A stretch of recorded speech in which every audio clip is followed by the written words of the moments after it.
ఇంద్రలోక భవనాన్నే ఈడ్చుకొచ్చి ఈ గదిలో మార్చి మళ్ళీ కట్టారో ఏమో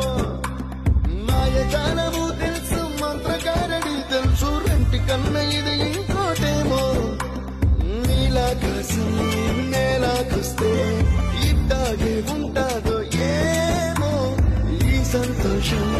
దాచాలంటే